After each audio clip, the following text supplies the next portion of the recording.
Assalamualaikum warahmatullahi wabarakatuh.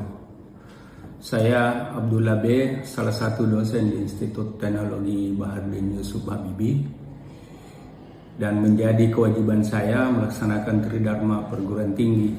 Salah satunya adalah mengajar di beberapa mata kuliah. Saya ingin memaparkan salah satu mata kuliah yang saya ajarkan, yaitu mata kuliah Etika Profesi dan Profesional. Mata kuliah Etika Profesi dan Profesional merupakan mata kuliah wajib pada semua program studi, terkhusus pada program studi Sistem Informasi pada jurusan sains. Mata kuliah ini terdiri dari 2 SKS yang disajikan pada semester 3 atau semester ganjil. Setelah selesai mata kuliah ini, mahasiswa mampu untuk memahami, menjelaskan, menganalisis, dan mempraktekkan etika profesi dan profesional dalam bidang teknologi informasi. Mata kuliah ini atau metode pembelajaran untuk semua mata kuliah yang saya ajarkan, saya menggunakan metode pembelajaran yang dikenal dengan metode DIA, yaitu Delivery, Interaction, dan Assessment.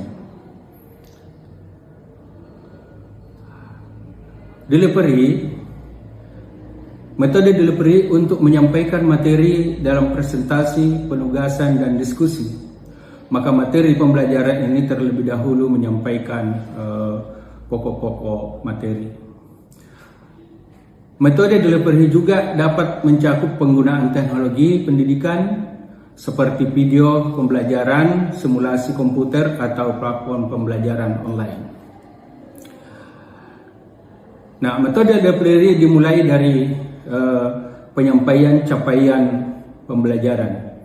Capaian pembelajaran prodi Sistem Informasi mata kuliah ini adalah, yang pertama itu adalah sikap. Sikap tujuan untuk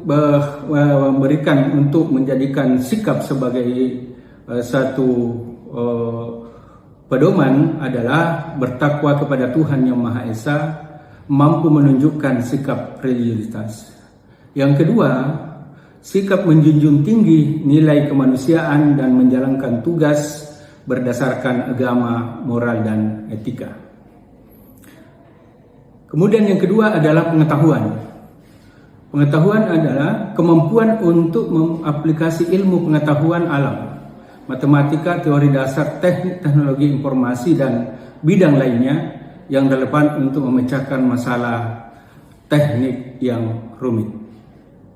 Kemampuan untuk menganalisis menggunakan metode yang ada, sumber daya dan peralatan yang tepat untuk memecahkan masalah yang rumit dari kegiatan yang berkaitan dengan teknologi informasi. Keterampilan umum dari capaian pembelajaran ini adalah memiliki kemampuan untuk menerapkan berbagai nilai-nilai etika dan komitmen terhadap norma, tanggung jawab, dan etika dalam proses teknologi informasi.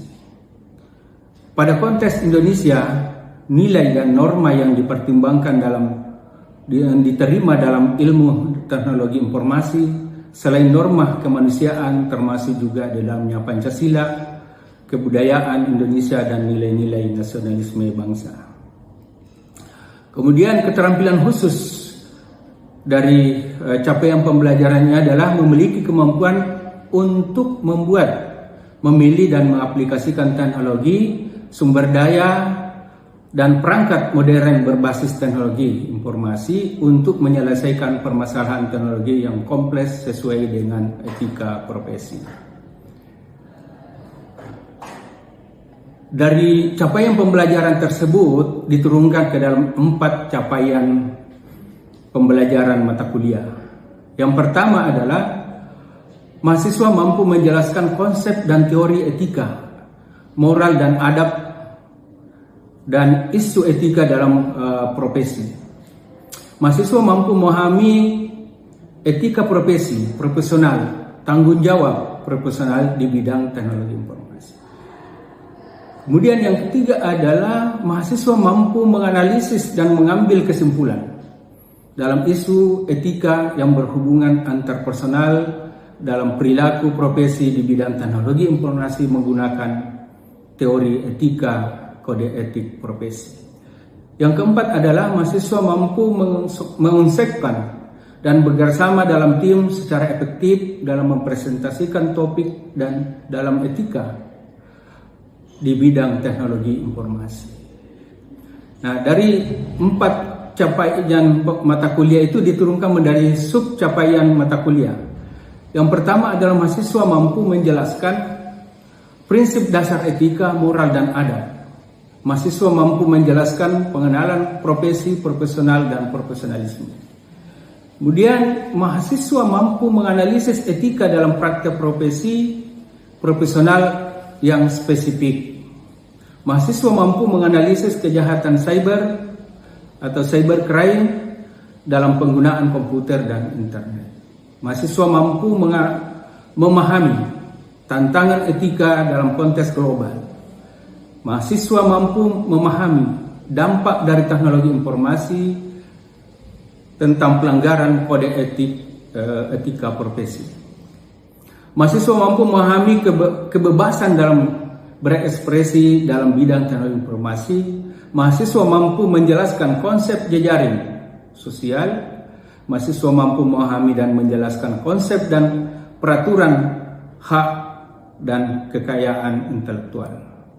Kemudian terakhir adalah mahasiswa mampu memahami etika-etika dalam manajemen dan organisasi berbasis teknologi informasi. Kemudian metode yang kedua adalah interaction. Bagaimana interaksi itu memainkan peran penting dalam memfasilitasi pemahaman yang lebih dalam, pertukaran ide, dan memperkuat keterlibatan mahasiswa di dalam proses pembelajaran.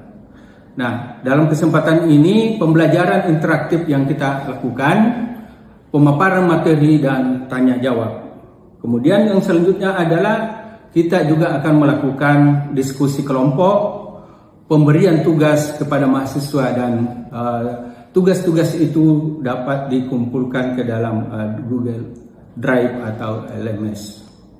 Kemudian metode terakhir adalah assessment. Bagaimana assessment itu dilakukan? Penilaian itu ada penilaian awal, ada penilaian tengah, ada penilaian akhir. Nah, penilaian akhir dalam mata kuliah ini mengikuti ketentuan sebagaimana diatur dalam buku pedoman Akademi Institut Teknologi Baharudin Yusuf Habibie atau ITH, yang menjelaskan mengenai bobot penilaian serangkaian kegiatan yang harus dilakukan atau ditempuh oleh mahasiswa, yaitu sebagai berikut. Satuan penilaian objektif kepada mahasiswa, komponen penilaiannya adalah tugas, kuis, nilai UTS, dan UAS. Tugas dan kuis itu 30%, kemudian nilai UTS 30%, dan nilai ujian akhir semester itu 40%. Nah, metode penyampaian interaksi ini adalah 3 komponen yang sangat berkaitan dengan pembelajaran yang efektif, integrasi yang lebih kepada komponen ini dalam mendesain pembelajaran yang untuk menciptakan pengalaman pembelajaran yang menarik, bermakna, dan berorientasi pada hasil yang kita inginkan. Sekian dari pengantar materi ini, pengantar mata kuliah ini. Assalamualaikum warahmatullahi wabarakatuh. Bismillahirrahmanirrahim. Assalamualaikum warahmatullahi wabarakatuh. Waalaikumsalam warahmatullahi wabarakatuh. Ya, syukur alhamdulillah pada kesempatan ini kita akan melanjutkan materi kita. Ya, ini saya sudah perlihatkan di atas adalah materi yang kedua. Nah, kalau materi yang kedua ini berarti ada materi sebelumnya, yaitu kita bicara tentang etika, profesi, profesional, dan profesionalisme. Maka materi yang pertama itu adalah mengenai aspek mengenai etika. Nah, kalau kita bicara tentang etika, kita kan sudah melaksanakan pada pekan yang lalu, maka mungkin pada kesempatan ini saya minta mungkin ada yang mau menyampaikan apa sih yang pernah Anda dapatkan dari materi yang lalu yang mengenai materi etika. Nah, ada yang di sini yang bisa untuk menyampaikan review materi yang telah kita laksanakan ke minggu yang depan. Ada ya? Ya, persilakan. Sebelumnya terima kasih atas kesempatannya. Sedikit saja yang saya ingat tentang materi kemarin, etika itu diambil dari bahasa Yunani, yaitu ethos, yang berarti kebiasaan. Secara umum etika berarti ilmu yang mempelajari baik dan buruknya perilaku manusia, serta hak dan moral. Seperti itu. Ya, good. Baik, ya mungkin kita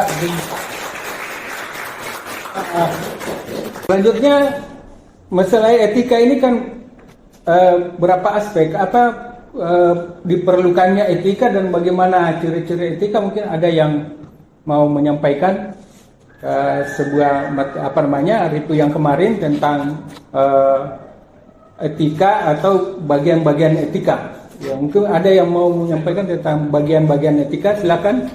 Baik, terima kasih. Saya akan menjelaskan bagian-bagian dari etika. Etika itu ada dua, yaitu etika umum dan juga etika khusus. Etika umum itu adalah etika yang memiliki konsep bagaimana kondisi-kondisi dasar pada setiap manusia ini dalam berperilaku secara etis. Adapun yang kedua yaitu etika dan etika umum, yaitu etika perilaku ataupun sikap ataupun pola dari setiap manusia terhadap dirinya sendiri dan juga dalam masyarakat.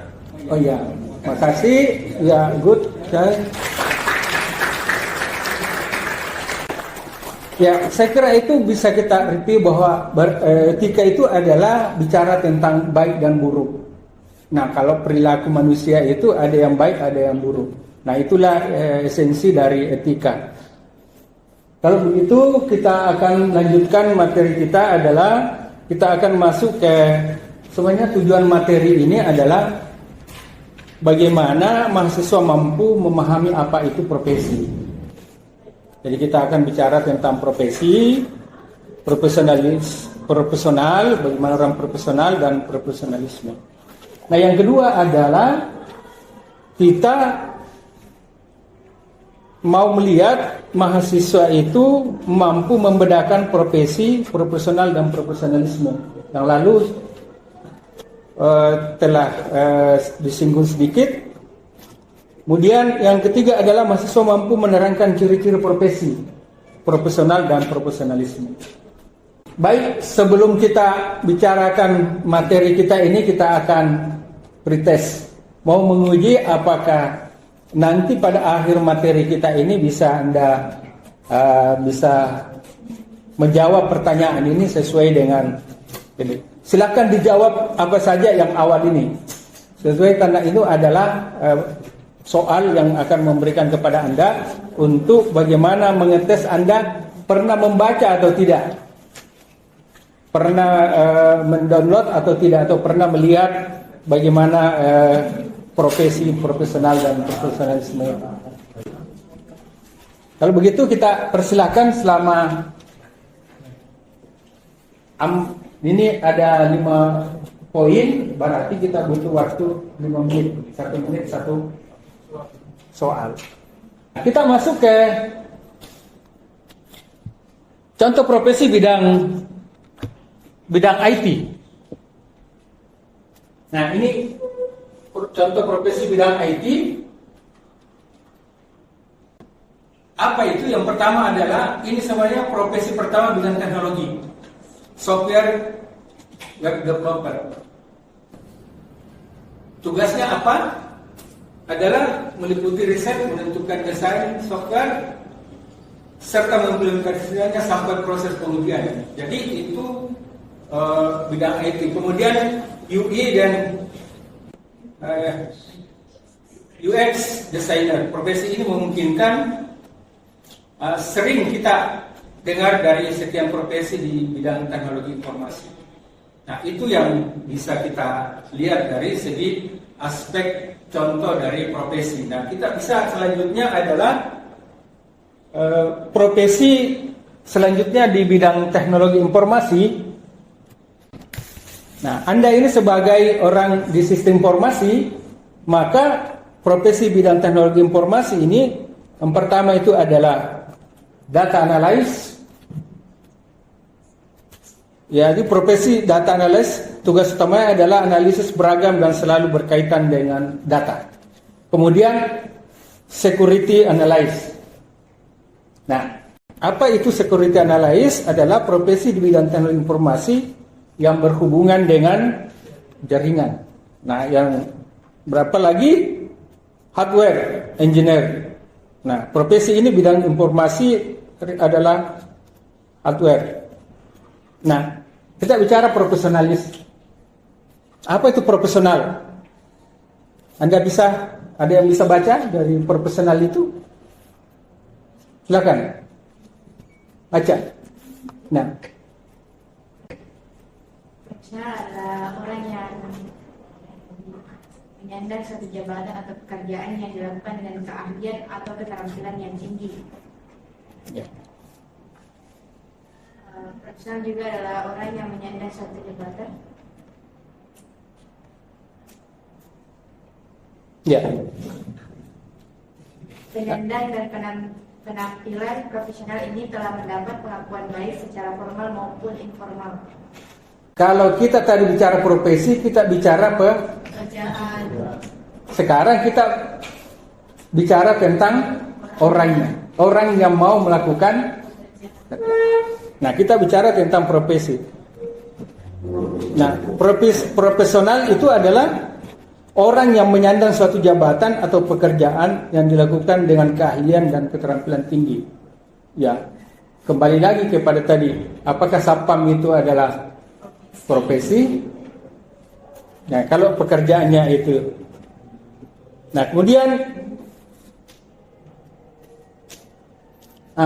ini yang perlu diperhatikan, bahwa 3 hal pokok dari seorang profesional. Yang pertama itu adalah orang yang memiliki keterampilan.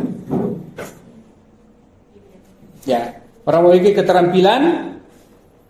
Kemudian yang kedua adalah orang yang memiliki pengetahuan. Dan yang ketiga adalah orang yang memiliki sikap, attitude. Jadi sikapnya dia, tadi kita bicara etika, maka dia itulah yang menuntun dia menjadi seorang profesional. Dari mana cirinya? Ciri seorang profesional itu yang pertama adalah orang yang tahu akan keahlian dan keterampilan. Jadi ya, tidak ujud-ujud orang yang jadi profesional itu bukan langsung sekolah, langsung profesional. Tapi dia adalah orang yang ahli. Ahli itu artinya orang yang sudah berpengalaman. Ahli itu karena dia ulang-ulang. Jadi tidak ada orang ahli yang baru satu kali gerak jalan, langsung bisa gerak jalannya cepat. Atau gerak jalannya rapi. Tapi orang yang melakukan pekerjaan berulang-ulang, dan pekerjaan dengan keterampilan berulang-ulang, maka itu yang disebut dengan profesi. Kenapa ada seorang disebut dengan profesor? Karena dia melakukan satu ilmu yang setelah diteliti berulang. Ya, itulah yang kita sebut dengan profesional. Jadi orang. Nah, yang kedua adalah orang yang meluangkan seluruh waktunya untuk pekerjaan di profesinya itu. Jadi lebih banyak waktunya bukan. Yang ketiga adalah orang yang mengandalkan sumber penghidupannya dari pekerjaan itu. Jadi orang profesional itu adalah orang yang sumber pendapatannya bukan hanya dia kesana kemari, tapi dia menjadi sumber pendapatannya karena pendapatannya cukup tinggi. Orang yang bangga akan pekerjaannya. Jadi seorang profesional itu adalah bangga terhadap pekerjaannya. Bagaimana sifatnya? Sikap seorang profesional, ya, memiliki sikap yang baik. Ya. Tadi kembali lagi, seorang perampok, apa dia profesional atau bukan? Bukan, karena dia tidak memiliki sikap yang baik. Kemudian memperhatikan bahasa, tutur kata. bahasanya dengan bagus, kemudian memperhatikan penampilan. Jadi orang profesional itu kalau kita lihat ya orang yang telah memperhatikan segala aspek dari pribadinya. Nah, yang paling utama dan paling banyak yang kita lupakan, yang kita tidak laksanakan adalah tepat waktu. Ya. Nah, yang terakhir yang kita akan bicarakan adalah bagaimana seorang profesionalisme. Nah, bagaimana profesionalisme itu adalah seorang profesional yang komitmen terhadap profesinya. Jadi seorang profesional itu karena komitmen yang tinggi, integritasnya tinggi terhadap profesinya. Dia betul-betul menjalankan profesinya itu dengan baik, ditunjang oleh keterampilannya, ditunjang oleh pengetahuannya, ditunjang oleh itu, sehingga kemampuannya bertambah terus untuk meningkatkan pengembangan secara berkelanjutan, mengembangkan kemampuan. Jadi profesionalisme itu adalah gelar yang diberikan orang yang sangat tekun, sangat memiliki produktivitas yang tinggi, dan orang yang sangat sabar atau orang yang sangat menentukan bisa membayangkan masa depan akan terjadi sesuatu. Itu disebut dengan profesional. Nah, seorang profesionalisme menurut Asosiasi for Computer Machinery atau ACM, ini adalah profesi di bidang komputer.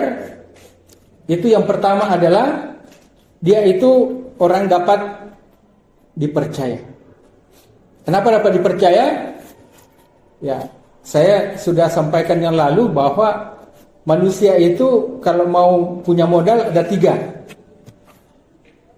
Ya, yang pertama itu adalah trust, yang kedua adalah jaringan, yang ketiga adalah norma yang mau mentaati aturan. Nah, yang pertama itu adalah dapat dipercaya. Kalau Anda dipercaya, siapapun kalau Anda dipercaya akan akan mendapatkan satu kesempatan atau modal yang Anda dapatkan. Yang kedua adalah jujur. Jadi ini adalah asosiasi. Ini adalah asosiasi, adalah organisasi komputer di Amerika. Yang ketiga adalah ada lagi muncul. Apa itu? Tepat waktu. Yang ketiga, keempat adalah bertanggung jawab. Nah, yang kelima adalah punya model kepemimpinan yang baik. Nah, yang keempat punya kerahasiaan. Jadi kita coba masuk ke sesi tanya jawab atau sesi diskusi. Apa yang Anda dapatkan kita bisa, silakan Anda bertanya baik di dalam maupun yang di luar yang bisa kita lakukan dan kita diskusikan. Apa sih yang terjadi dalam profesi ini? Apakah profesi saya nanti akan mau masuk di profesi itu, silakan tergantung dari Anda untuk meningkatkan pendidikan, keterampilan, pengalaman, dan organisasi profesi. Tadi penjelasannya profesi itu butuh jenjang pendidikan tertentu. Ya. Sedangkan ada seseorang yang kalau kita tahu kampung Inggris di Pare, di Kediri, pendirinya itu tidak sampai pendidikannya, kalau tidak salah hanya SD. Beliau adalah pendiri kampung Inggris yang sangat ahli, memiliki keahlian, memiliki skill, knowledge, attitude, memiliki tiga-tiga yang dimiliki seorang profesional. Apakah beliau bisa disebut sebagai profesi? Bukan profesional. Apakah disebut profesional? Karena profesinya adalah kan tadi satpam tidak masuk sebagai profesi. Ya. Apakah beliau itu bisa disebut profesi? Apa yang beliau lakukan bisa disebut profesi? Tapi ya, pekerjaannya, apakah pekerjaannya itu adalah profesi? Kalau dia menuntut apa yang namanya di situ, kalau dia punya keterampilan yang tinggi dan keterampilannya itu diulang-ulang dan menjadi satu pekerjaan utamanya, maka itu disebut profesi. Jadi pendidikan tinggi itu penunjang. Tapi keterampilan yang memberikan dia untuk bisa bahwa dia itu adalah seorang profesional. Dan ada orang disebut profesional tapi dia tidak pernah memikirkan masa depan. Orang profesionalisme itu adalah orang yang sudah pekerjaannya yang baik tapi dia masih tetap memikirkan masa depannya. Ada lagi? Ya. Ya. Pak, tadi disinggung dari teman kita yang mengatakan apakah profesi itu harus memiliki pendidikan tinggi, apakah seorang profesional harus memiliki sifat-sifat yang contohnya tadi tepat waktu, memperhatikan penampilan dan lain-lain. Dan saya mau bertanya, apakah seniman bisa disebut dengan profesi? Kita misalnya contoh seniman pelukis, contohnya kan pelukis tidak seperti kita tahu tidak memperhatikan penampilan, tepat waktu, contohnya itu Pak pertanyaannya. Apakah seniman bisa disebut profesional? Dari sekian kriteria, ada beberapa kriteria yang muncul dia adalah seorang ciri-ciri profesional itu kita bisa lihat. Ya, tadi pertanyaannya apakah seniman itu sebuah profesi? Kalau dia memang seniman itu memang sudah menggeluti keterampilannya itu dan dia bisa menghasilkan seni, kemudian dia bergabung dalam sebuah profesi, maka dia disebut yang profesional. Karena dalam seniman itu ada kode etik seniman. Jadi kalau dia batas-batasnya itu karena ada pelanggaran. Biasanya kalau itu asal bajunya robek-robek kita sebut seniman. Tidak. Jadi yang dimaksud itu adalah dia punya, pertama itu adalah memiliki keterampilan yang betul yang sudah diulang-ulang. Yang kedua adalah pendapatan utamanya dari situ. Hidupnya memang dari situ, dari pekerjaannya itu. Kalau hanya sekedar gambar, sekedar lukis itu. Tapi kalau dia sudah melakukan, maka kemudian yang ketiga dia bergabung di dalam organisasi profesi. Nah, kalau dia menggabung di dalam, banyak orang hebat di luar tapi dia tidak menggabung dalam sebuah profesi, maka tidak dimutuhkan adalah seorang profesionalisme. Biasanya pada setiap materi itu biasanya kita lakukan berikan tugas. Tapi untuk kali ini tugas yang saya lakukan itu adalah kita dalam bentuk tugasnya adalah menjawab. Ya. Kalau Anda sudah jawab soal ini, ternyata Anda belum bisa dapatkan sampai 80%, maka tugas Anda untuk membaca modul kembali.